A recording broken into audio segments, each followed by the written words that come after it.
Hello and welcome to the 61st Fall Convocation of United Theological Seminary of the Twin Cities. Please join me in response.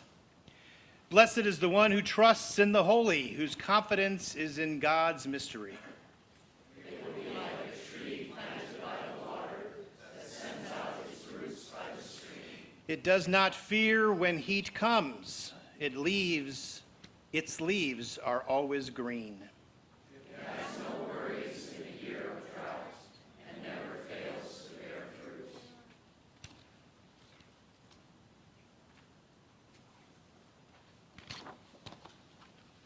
Please join me in prayer.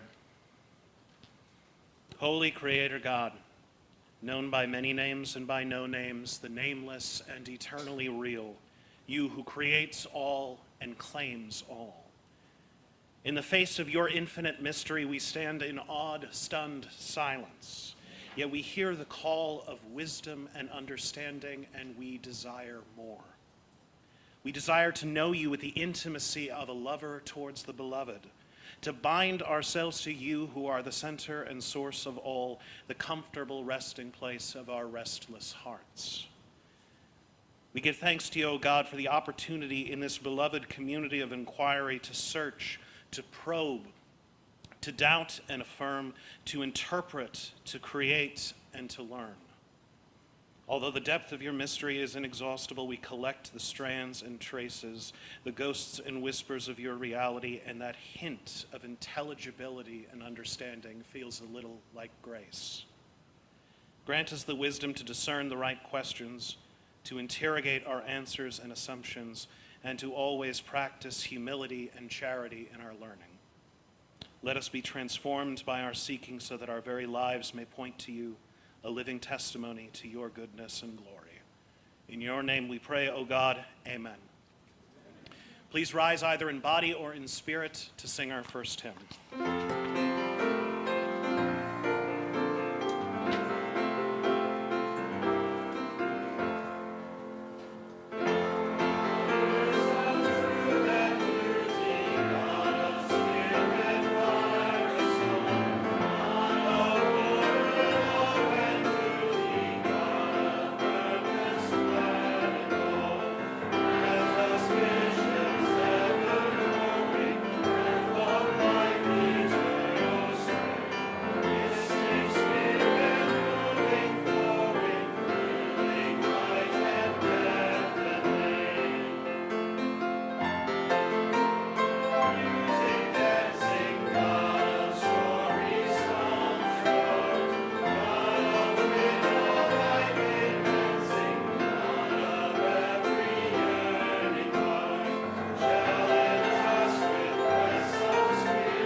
Please be seated.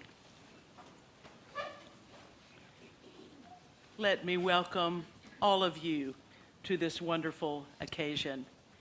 There are those great events in the life of the seminary that not only celebrate heritage, but also chart a new horizon going forward. And we celebrate both of these today, and we are grateful for your presence. First, I simply acknowledge the presence of Keith and Mary Farrell, Bednarowski, with gratitude for you. And the Wheeler family, a whole bunch of them, who has traveled in, who claim Demian, for which we are grateful. It is a great pleasure, Dr. Dorian, to have you with us.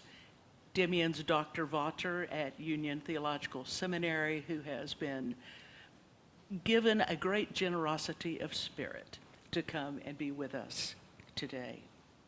Of course, I acknowledge board members who hold the seminary in trust, grateful for each of you, and a former faculty member and dean, Dr. Steckel, in our presence, also a trustee. There are friends of the Bednarowskis whose names I do not know, but we are so glad that you are here. You celebrate rightly this good occasion in the life of the school. And finally, I want to welcome Dr. Jen Madrand.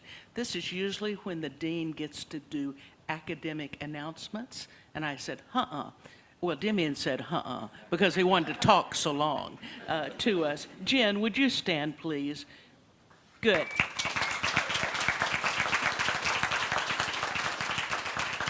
Dr. Jen Madrand, recently minted a PhD from Drew University, will be with us for the next 2 years as a fellow, a Louisville fellow. And we've had fairly good luck with those. Jennifer, Demian, Andrew. We're very glad, Jen, to welcome you to this occasion. This is a holy event, and your presence makes it even more so. Thank you.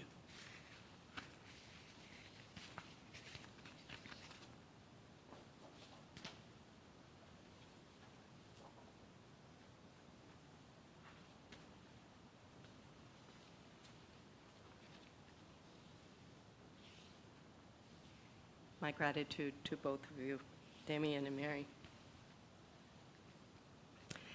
Our sacred text for today is from Proverbs 8:18 to 31, reading from the Inclusive Bible, the First Egalitarian Translation. Riches and honor are with me, enduring wealth and prosperity. The gifts I distribute are better than gold, even fine gold, and my profits are better than fire-tried silver. I walk the upright way, the path of justice, bestowing wealth on those who love me and filling their treasuries. Yahweh gave birth to me at the beginning, before the first acts of creation. I have been from everlasting, in the beginning, before the world began. Before the deep seas, I was brought forth. Before there were fountains or springs of water, before the mountains erupted up into place, before the hills, I was born.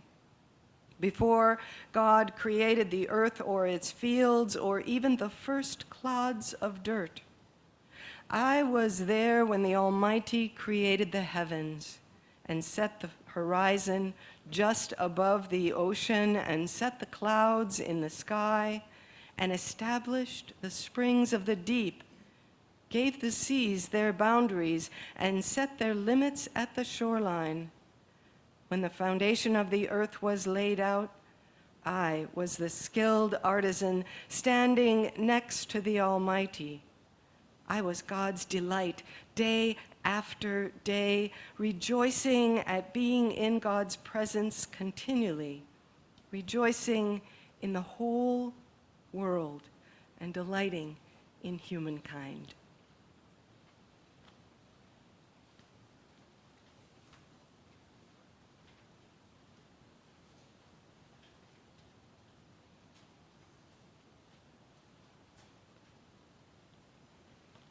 This is a very happy day. Molly said, keep it short and no crying at Convocation. When Molly and I had our first conversations about this chair, I presumed, mea culpa, that Keith and I would be able to name it. I asked Keith how he felt about naming the chair not after ourselves, but for a provocative, evocative idea. Sure, what the hell, he said. He said prayerfully. Thank you, Keith. My first intuition was to call it the wisdom chair. But within a second, I thought it should be Sophia, the feminist spirit of the divine, the ancient and ongoing and up to this moment inspirer of learning and discernment. The spirit that instills in us the courage to take action for the sake of justice in the world, based on those discernments. And of course, for Sophia, the patron spirit of the reimagining community, whose history began to take shape in the planning of the 1993 conference in Minneapolis, the first of several. A conference that inspired so much theological creativity and so much negativity, to the shock of all of us who took it for granted that we were offering the gifts of that creativity to the church. I'm going to throw away all qualifications for just this moment, all the howevers and alsos and on the other hands, and say that reimagining came into being in great part because of the way United has always taught and continues to teach religious studies and theology. That is a truth I want to be remembered as an essential and beloved part of our history. I know that Demian and all his colleagues, it's lovely to see your wonderful faces, and all his colleagues are carrying on that legacy in new ways that are right for this moment in our history. A little aside here. Out of curiosity, I looked at the website of Sophia University, a Jesuit school in Tokyo, and discovered that their motto is "with others, for others." I think that's a motto that suits UTS and the spirit of this chair very well. We do our work with others and for others. And last, a little story. Several weeks ago, I sent Demian a brief message that included a quote from a book by John Caputo, What to Believe. Caputo is a radical, postmodern, immensely creative theologian whose early, intense Catholic formation is very familiar to me, and it still, I think, pervades his work. As it happens, Demian is using that same book as one of the texts in TR 1001, a course similar to one that I used to team teach in my years at United.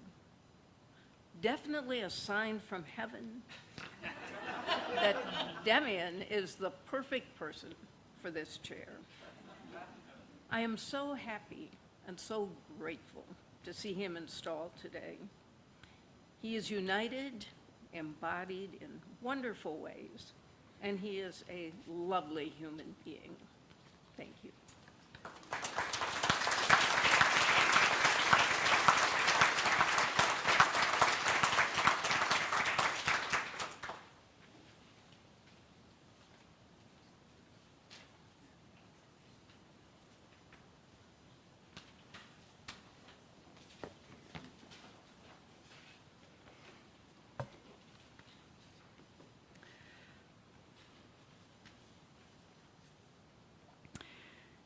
In July of 2004, I stood at the crossroads of my academic career. I was a professor at Kalamazoo College in Michigan, about to enter my empty nest years. My daughter had just graduated from high school. I taught a summer class at Iliff School of Theology in Denver, and I had job offers in hand from Iliff and from Union Theological Seminary. sometime before Christmas, I would need to make a choice between Iliff and Union.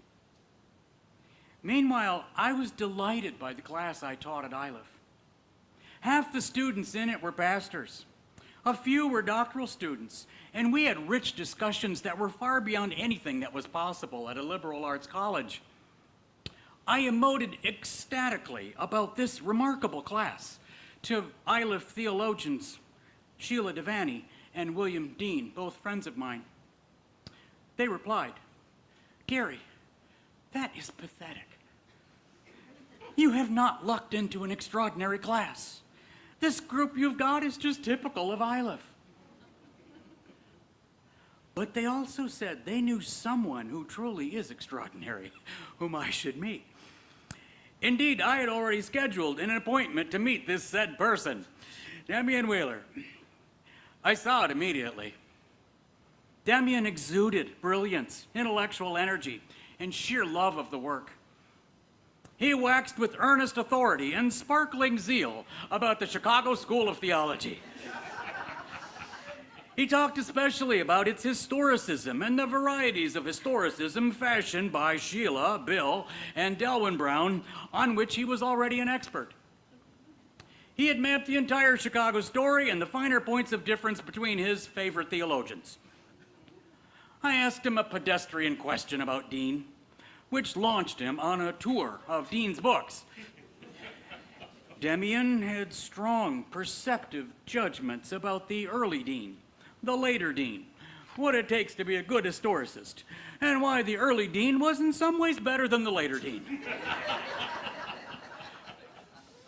Dean himself later told me, yes, Damian does the same thing in my presence.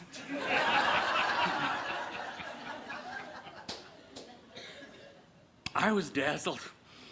I kept thinking, I have no idea whether I'm heading to Denver or New York, but however that turns out, I know who I want as a doctoral student.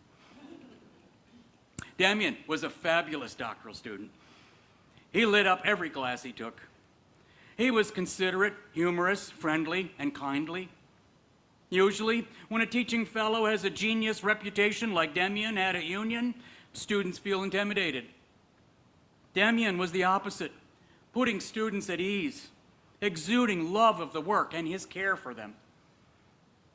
He wrote staggering, in some ways ridiculous, comprehensive exams. They were too much. Every one of them was a finished book in length, structure, and complexity. For years afterward, I had to tell doctoral students, don't look at them. You can't make that your model. For a while, we had a similar issue with his dissertation because Damian had two large, complex, fully thought-out, cutting-edge books in his head that he wanted to write as one book. Mercifully, I got him down to 600 pages, which contained the core of his superb book, Religion Within the Limits of History Alone. Damian has a vast wheelhouse, and the core of his core is every aspect of the Chicago School. He is well on the way to knowing everything there is to know about it, while his intellectual range ranges far beyond that of his Chicago School heroes, one of whom was named, of course, Shaler Matthews. There was great rejoicing at Union when Victoria and Damian announced that little Shaler had entered the world.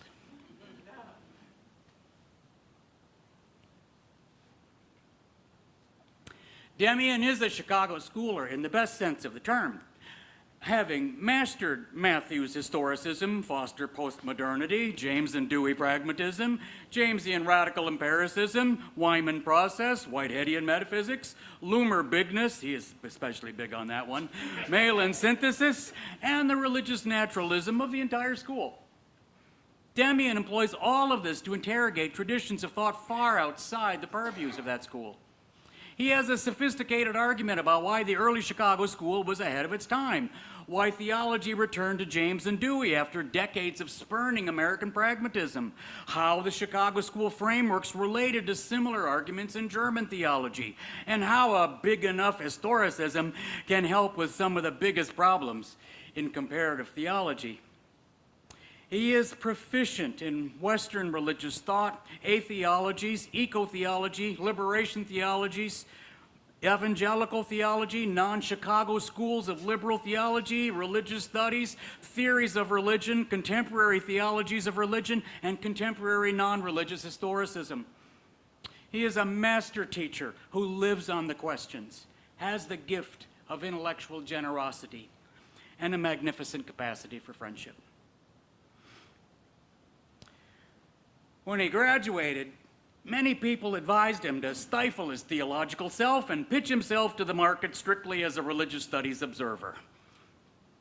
That was savvy advice from a supply and demand standpoint. But Demian loved theology, its history, debates, first order ambitions, and future way too much not to chase his dream.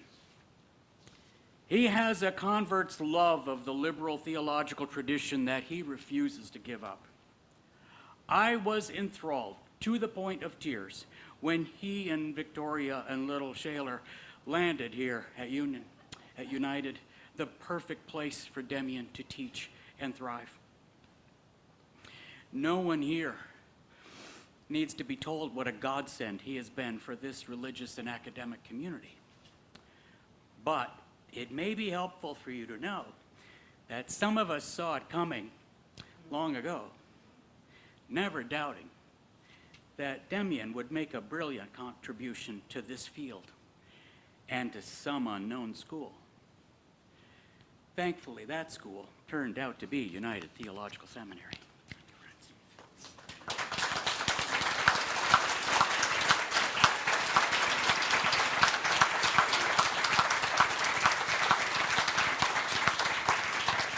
Oh, thank you so much, Gary. All right, get it together, Wheeler. Thank you, Gary. Let me begin with words of thanksgiving.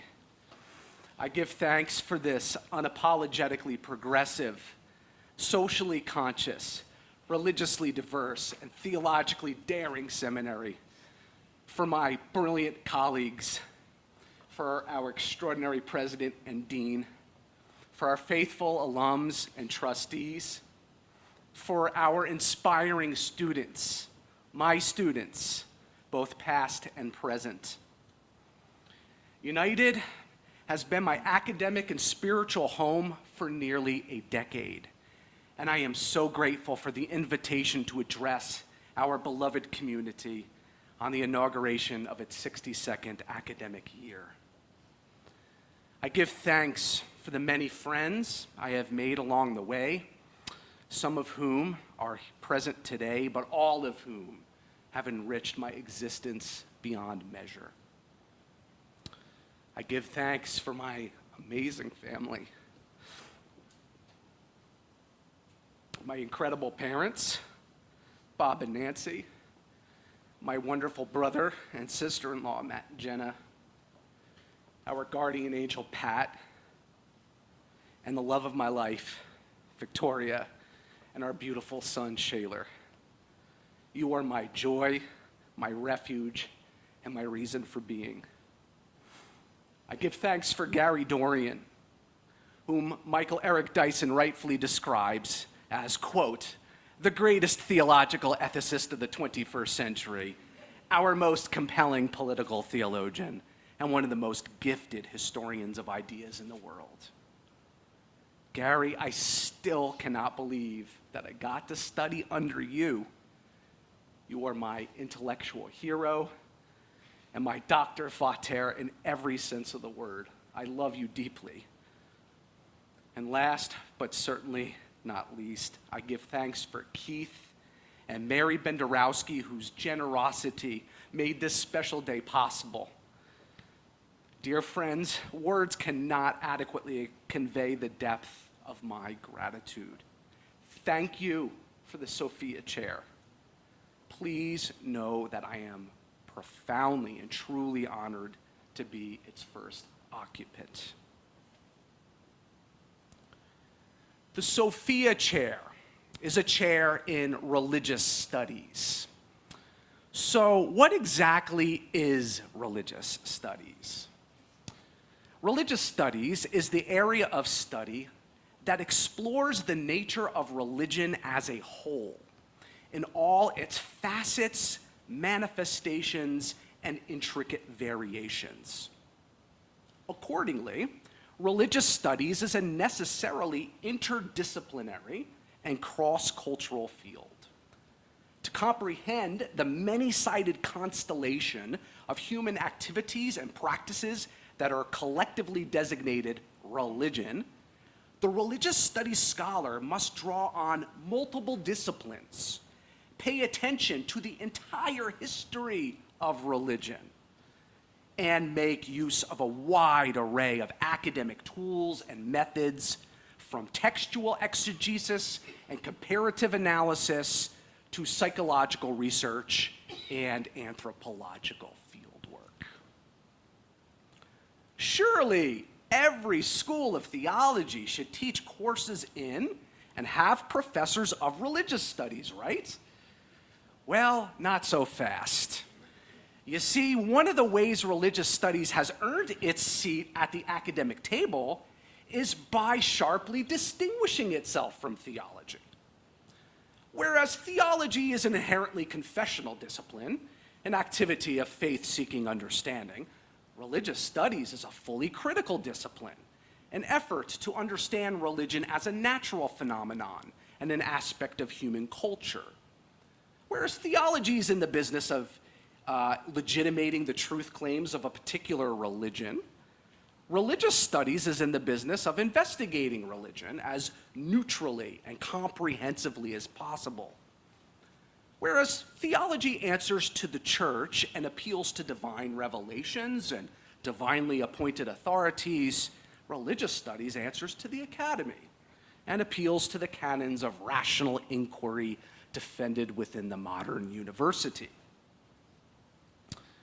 In the academic study of religion today, the relationship between religious studies and theology is fraught, even antagonistic.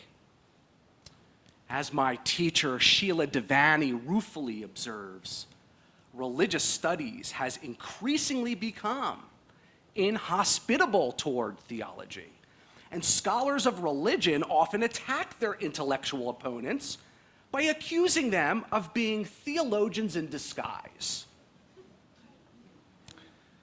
All of this begs the question, why endow a faculty position in religious studies at a theological seminary?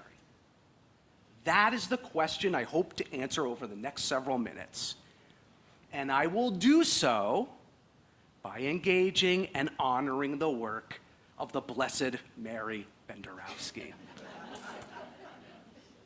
A leading voice in the field, Mary taught religious studies at United for more than a quarter of a century, demonstrating how theology and the academic study of religion can, in her words, dance happily and creatively together in the same institution. The Sophia chair ensures that this dance will continue for many years to come, which is why it is a chair in religious and theological studies. Indeed, when it comes to theology, religious studies, and the dance between them, Mary and I are kindred spirits. So much so that my own teaching and writing could be justly viewed as an extension of her esteemed and enduring legacy. Like Mary, I believe that religious studies can and does flourish in a handful of theological contexts, and that United is one such context. Like Mary, I believe that some forms of theology are wholly compatible with a religious studies perspective, and that such forms of theology are regularly taken up at United by both of us as well as by our colleagues and our students. Like Mary, I believe that the so-called wall of separation between religious studies and theology should come tumbling down, and that these disciplines ought to enliven each other, interrogate each other, enrich each other, and even transform each other. What does theology offer religious studies? Above all, theology pushes religious studies to attend to the depth dimension of the world, to borrow a term from the theologian Paul Tillich.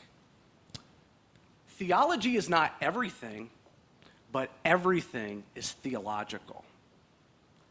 As Mary argues, all cultural artifacts, from artistic productions and scientific discoveries to economic policies and business practices, are bearers of theological meanings and assumptions.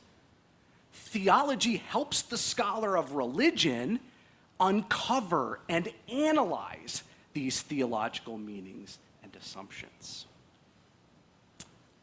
Moreover, secular universities and religious studies departments in particular need qualified experts in theology because theological pursuits are a ubiquitous feature of religion, an important dimension of public life, and as I will contend shortly, an intrinsic part of being human.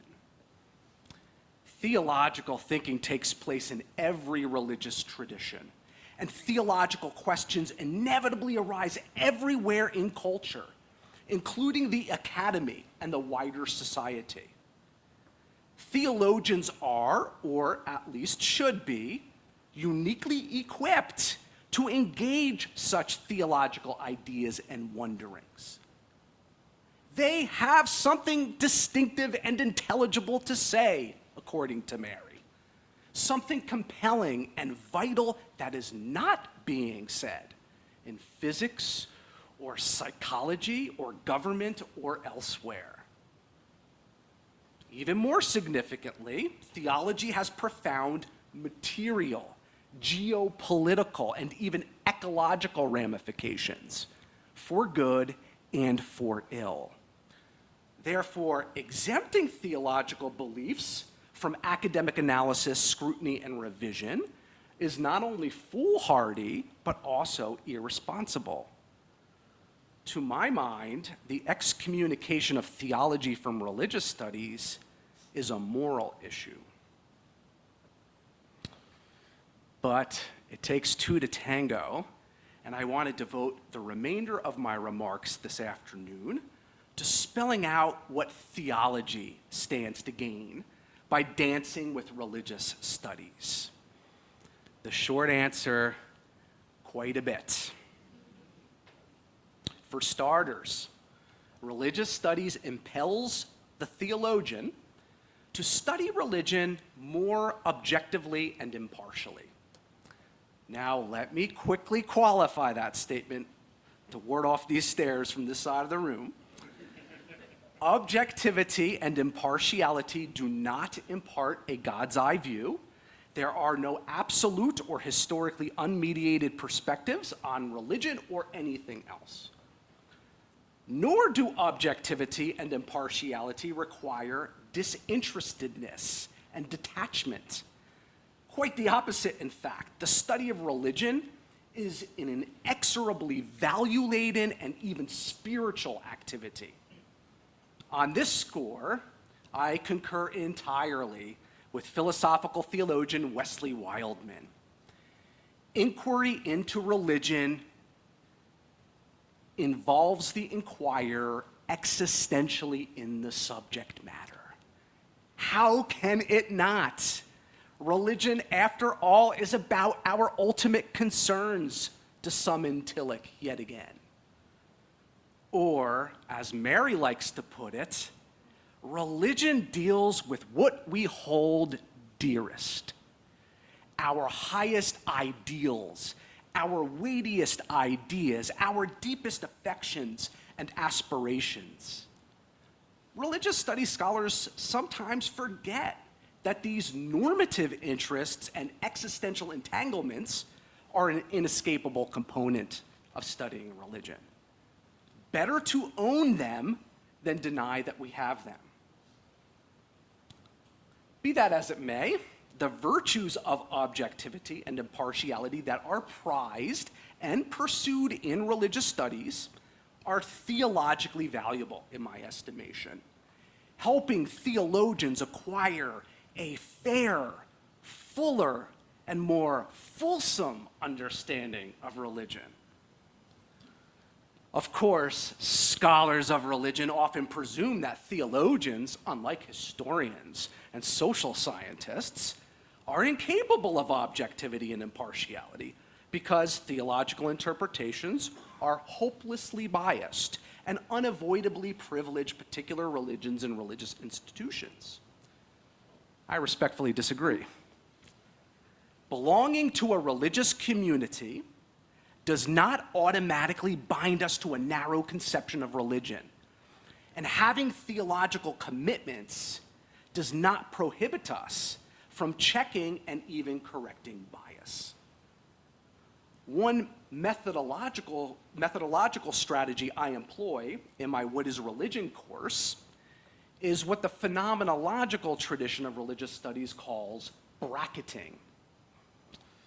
On the first week of class, I encourage my students to acknowledge and even temporarily set aside whatever religious or anti-religious baggage they bring with them to the study of religion. Phenomenologists insist that this willingness to bracket our background assumptions and prior judgments lets the object of our study, religion, appear as it really is, without filters. Mary would probably make the point a bit more modestly, as do I. Bracketing our background assumptions and prior judgments gives us critical distance from our own spiritual formation and enables us to look at religious beliefs and practices through different and perhaps paradigm-shifting filters. For example, the filter of cognitive science, or the filter of post-colonial criticism, or the filter of literary theory, or the filter of Advaita Vedanta, or the filter of comparative religion.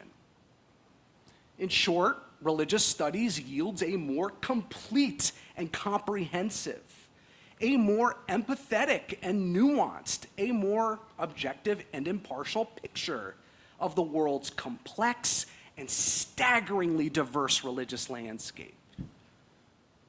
And according to Mary, integrating religious studies into a seminary curriculum means that theology no longer has to be studied in a vacuum, in isolation from the various branches of human learning, the many religious traditions of the globe, and the larger historical, cultural, aesthetic, economic, political, social, and natural contexts in which religion is situated.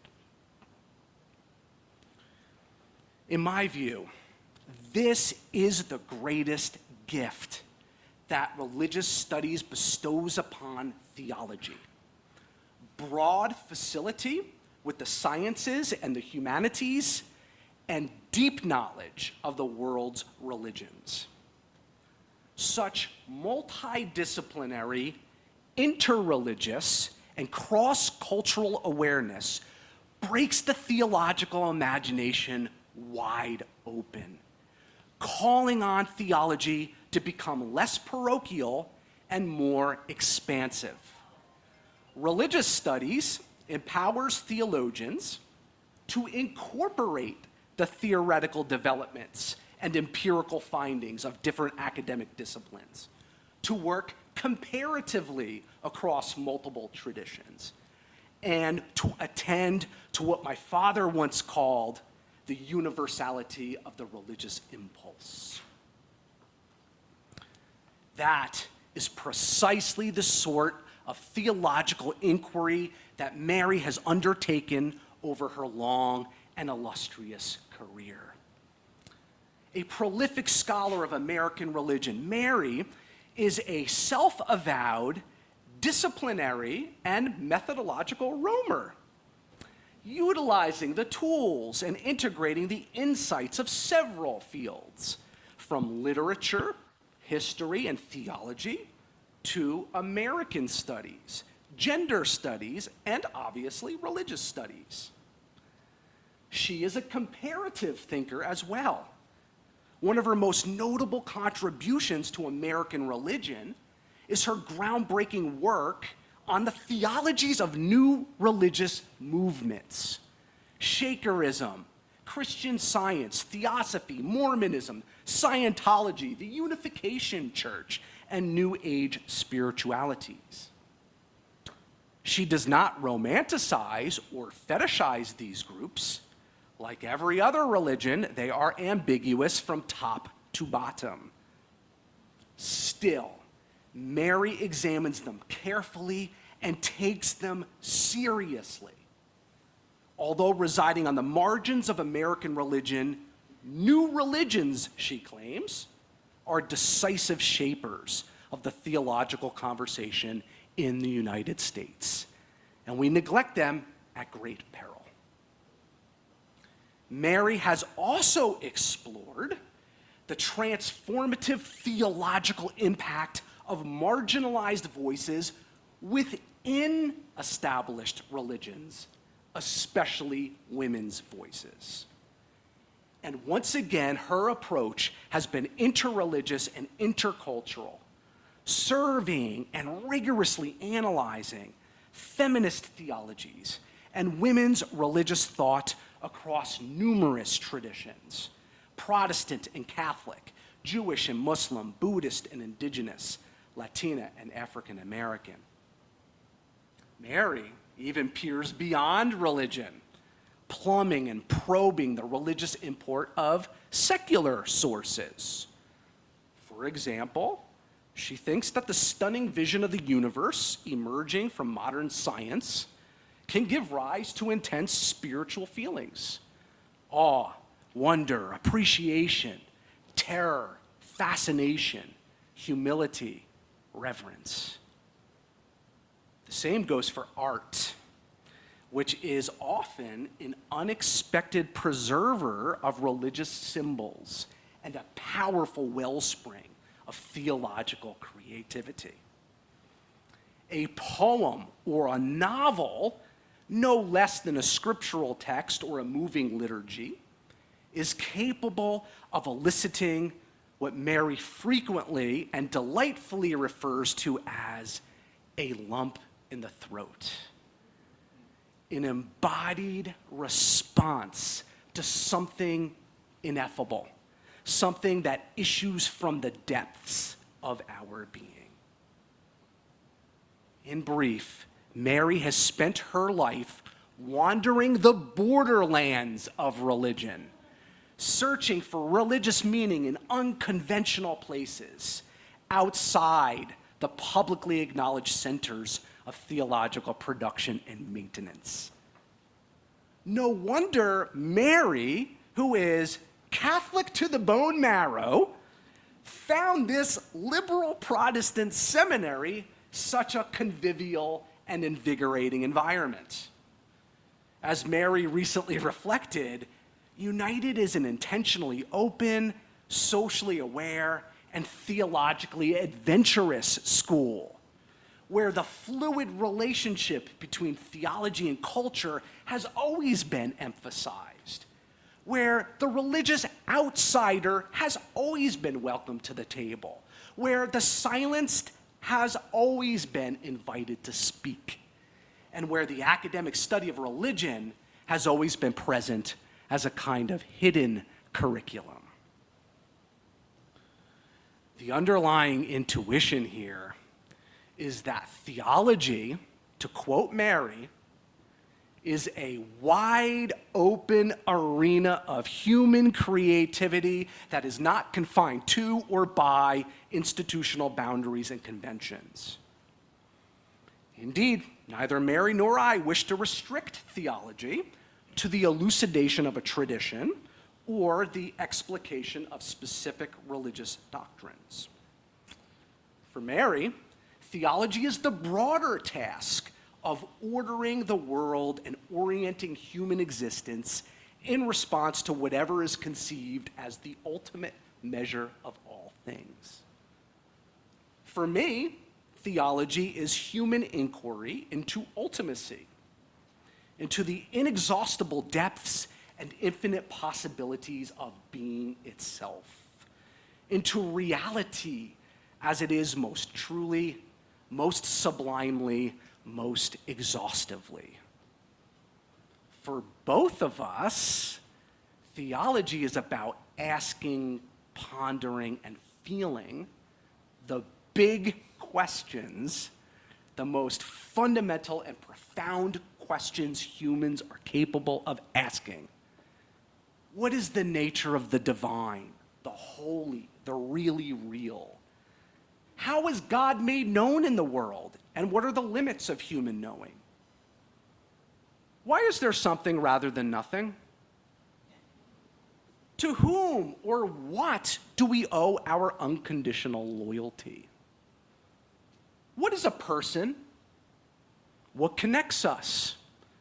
What kind of cosmos do we inhabit? And what is our place in it? What is the meaning of life and death? Why is there so much suffering and evil in the world? What is salvation? Are our lives predestined, or can we decide our own fate? Is history going anywhere? What is our moral duty to each other and to the planet? What is ultimately true, good, and beautiful? On this view, on our view, theology is an instinctive and universal attribute of human life. All people, not just self-identified religious people, have questions about what is ultimately real and ultimately important. As Mary maintains, quote, "We cannot keep from doing theological work. It is part of being human. We have always done it. We can't help ourselves," end quote. If that is what theology is, the perennially human activity of wondering, speculating, and telling stories about ultimate matters, then theologians, Mary shows us, are free, even urged, to look for signs of theological creativity anywhere and everywhere, inside and outside mainstream religions, as well as in areas of culture usually regarded as secular: literature, art, science, politics, commerce, and so on. To repeat, this is why Mary and I both have one foot firmly planted in religious studies. Its multidisciplinary approach, its methods of comparison, and its empirically robust theories of religion are immensely useful for theologians who are interested in theologizing across multiple disciplines, social locations, and religious and cultural traditions. Mary is one such theologian, and her pioneering work at the intersection of religious and theological studies is and will continue to be a significant influence on my own writing and teaching. I also draw inspiration from contemporary comparative theologies, as well as a newer and related movement in the field known as theology without walls. In a theology without walls, the primary aim of theology is to know all we can about divinity or ultimate reality. For that reason, everything whatsoever is a potential source of theological truth. The teachings of different religions, the deliverances of lived experience, the insights of cosmology, evolutionary biology, neuroscience, sociology, history, philosophy, sports, activism, the performing arts, and every other human endeavor. To be clear, doing theology without walls is not a license to appropriate violently, generalize superficially, or theologize recklessly. I am not suggesting that we plunder traditions not our own, downplay religious differences, or go theologically rogue, pretending to float above the historic confessions and fecund symbolic repertoires of particular communities of faith. But I am suggesting that we take up more interdisciplinary and interreligious modes of theological inquiry. I am suggesting that we take into account any piece of theological evidence, wherever it is found. I am suggesting that we take in every slice of revelation and enlightenment, every variety of experience and knowledge, every repository of understanding and wisdom, casting our theological nets as widely as possible and seeing what surfaces. Am I suggesting then that theology is a daunting enterprise? I am indeed. After all, theology is the queen of the sciences. It is the field that audaciously, paradoxically, and sometimes dangerously attempts to say the unsayable, to speak coherently and truthfully about the infinite. And in my judgment, that requires us to be more capacious in our theologizing, to mine the boundless riches of our own faith and avail ourselves of the total spiritual and intellectual resources of humankind. This also makes theology a humble, collaborative, exhilarating, and dynamic pursuit. Humble, because the object of our quest is an awesome mystery that continually recedes from our rational advances. Collaborative, because no person, discipline, or religion sees or understands everything. Exhilarating, because engaging difference invites curiosity and transformation. And dynamic, because our theological inquiries never yield final answers, only provisional and fallible ones. As Mary proclaimed at the opening celebration of the Reimagining Conference 31 years ago, there simply cannot be enough responses to questions of an ultimate nature, those questions about God and creation and human nature and the meaning of life. And so, the only way to proceed, according to Mary, is to theologize together and consider as many points of view as possible, trusting that the depths of our theological worlds are somehow bottomless, that our sacred texts and ancient traditions and religious symbols have meanings for our times that have not yet been imagined. That is what Mary is calling for and what I am calling for at the end of the day. The opening of the theological imagination. When theology widens its gaze, expands its scope, and broadens its dialogue partners, it deepens its constructive potential.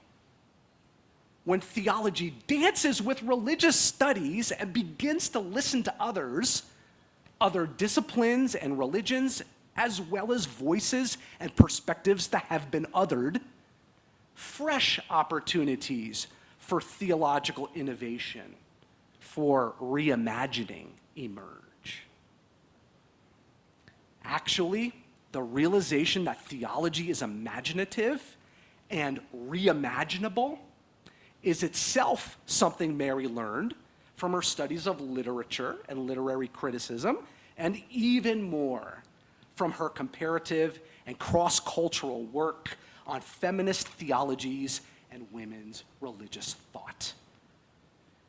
A recurring theme that Mary discovered in the theological writings of women, a theme that cuts across various cultures and confessions, is an attitude of ambivalence toward tradition. Ambivalence is a subtle and creative posture that involves impatience and devotion, protest and love, resistance and conservation, that honestly acknowledges the ways traditions have been more death-dealing than life-giving, and yet takes responsibility for them and seeks to preserve and revitalize their deepest wisdom.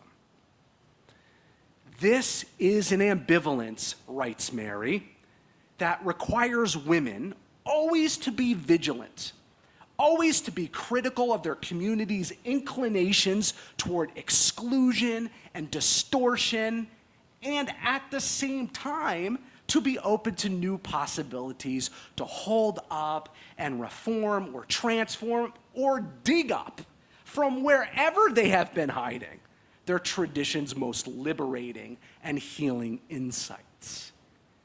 It is an ambivalence that demands wariness that does not lapse into cynicism, loyalty that does not succumb to docility or resignation, creativity that flourishes on the margins without losing sight of the center, end quote.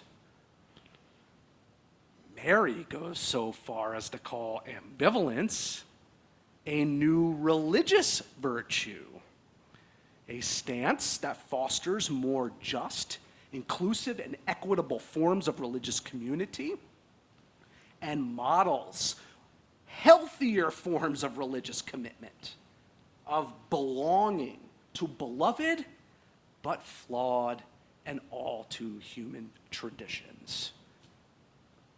Ambivalence is also an emergent theological truth, one that wards off the ageless idols of certitude and dogmatism and beckons us to artfully refashion our inherited beliefs and practices in light of new experiences, contemporary understandings of reality, and the exigencies of each new time and place.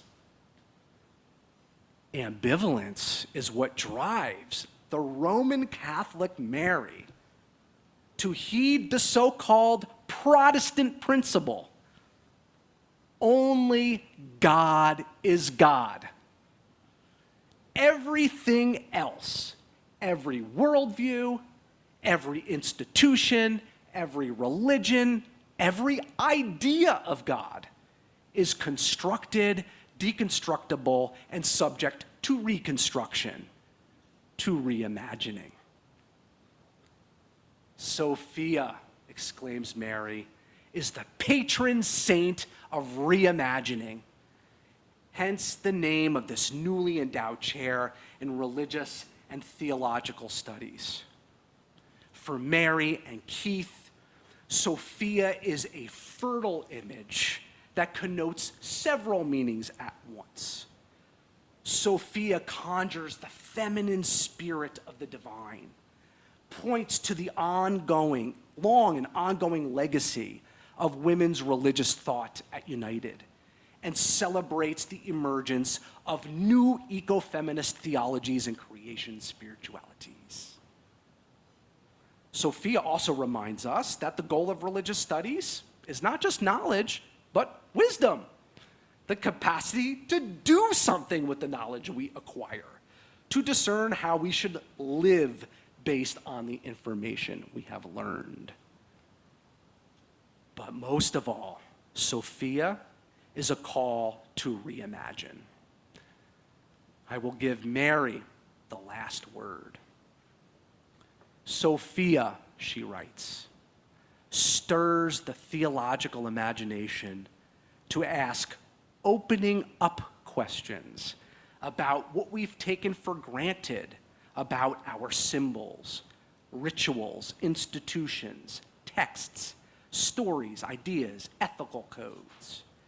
The spirit of Sophia asks questions that are evocative of the more. Could this, whatever theological category or biblical verse we're talking about, mean something different from what we've always assumed? Could this mean many powerful things instead of just one absolute immutable thing? Does it matter what moment in history we're speaking about? Does it matter who's speaking? Does it matter who is not? What in our traditions have we glorified immoderately? What have we trivialized or ignored? Questions like these and hundreds of others ignite the theological and religious imagination. Thank you, friends.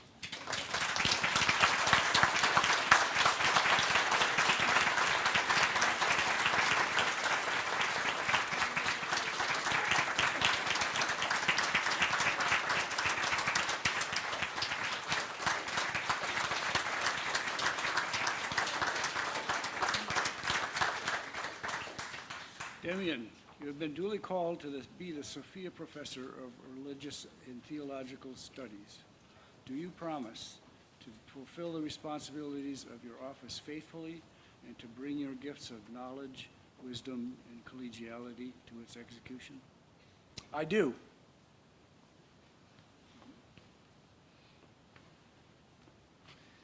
Members of the seminary community, do you promise to receive the leadership of Dr. Wheeler gladly and to support him with collegial affection and vigorous intellectual endeavor?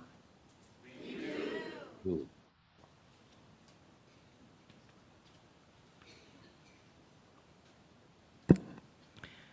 By the authority vested in me by the Board of Trustees and on behalf of this community, I declare that Dr. Damian Wheeler is duly installed as the Sophia Professor of Religious and Theological Studies here at the United Theological Seminary of the Twin Cities. May this covenant made here today be full and our relationships deepened in the journey that we take together. Let us all walk that together.